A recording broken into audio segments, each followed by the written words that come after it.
नमो नमः। तो आज हम सबसे पहले अपने वीडियो में कल के जो क्वेश्चन आंसर है, यानी प्रश्न उत्तर है, प्रश्न जो आपको कल दिए थे उसके उत्तरों को देख लेते हैं। पहला प्रश्न था शुक शावकः किम आकर्ण्य भय विवल जातः।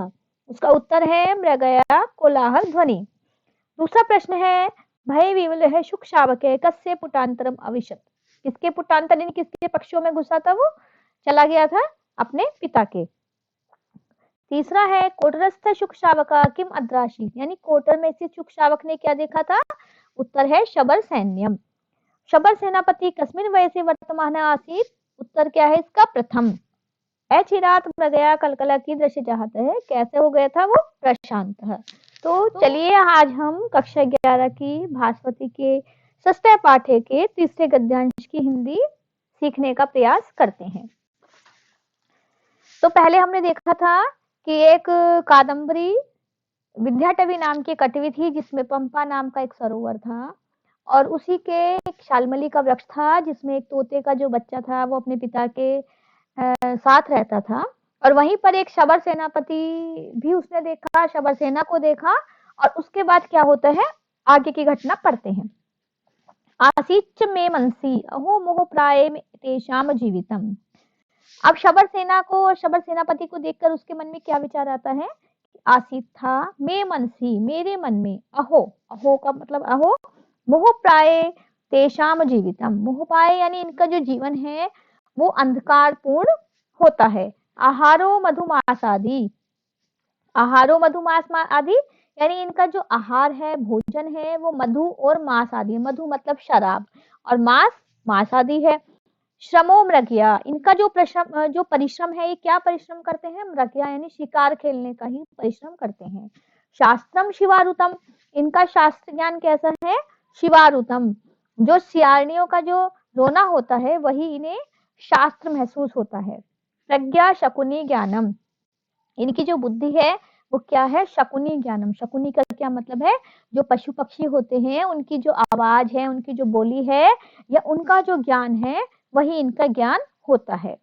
यस्मिनेव कानने निवसंती, यस्मिनेव जिस कानने वन में निवसंती निवास करते हैं, तदेवो उत्खात मूलम शेषतः, उसी को क्या करते हैं, उसी को ये जो क्या करते हैं, उसकी जो जड़ें हैं उसी के पेड़ की उसको मूल से जड़ से निकाल देते हैं।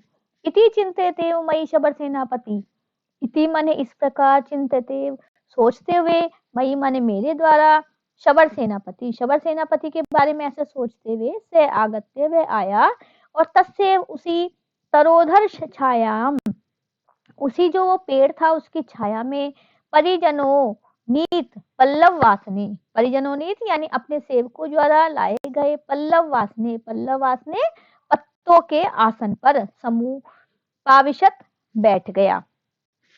आपीत सलीलो, आपीत माने और पीकर, सलीलो माने ठंडा, भुक्तम मृणाली जो उत्थाए अपगतः श्रमः, और भुक्त माने खाकर, क्या चीज, मृणाली कहा, कमलनियों का, कमलनी क्या होती है बच्चों, जो कमल की जो डंडी होती है उसका भोजन, उसे हम साधारण भाषा में भिस भी बोल देते हैं, उसको खाकर अपगत श्रम, जब उसकी जो श्रम था, उसकी जो थकावट थी वो समाप्त हो गई, सकलेन सैन्य, तो वो अपनी संपूर्ण सेना को के साथ सहाभिमतम, अपने सेना के साथ जो उसकी अभिमत जो दिशा थी उसमें चल पड़ा।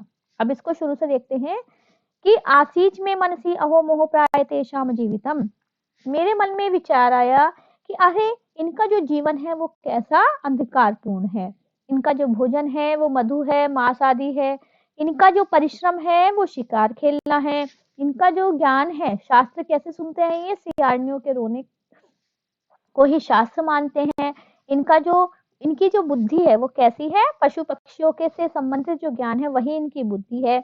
जिस जंगल में ये निवास करते हैं उसी के पेड़ पौधों को ये जल से ही उखाड़ देते हैं।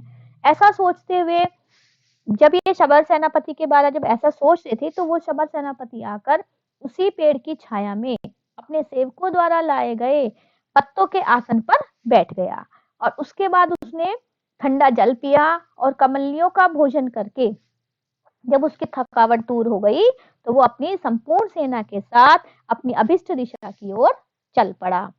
तो आज यहीं तक, और आप मुझे कमेंट कर सकते हैं। मैं प्रयास कर रही हूँ कि आपको अच्छे से अच्छे समझाने का प्रयास करूँ। यदि आपको पसंद आया हो तो लाइक जरूर कीजिएगा, चैनल को सब्सक्राइब की जरूर कीजिएगा, और यदि कहीं पे भी कोई शंका हो तो मुझे कमेंट बॉक्स में लिखकर जरूर भेजिएगा। धन्यवाद।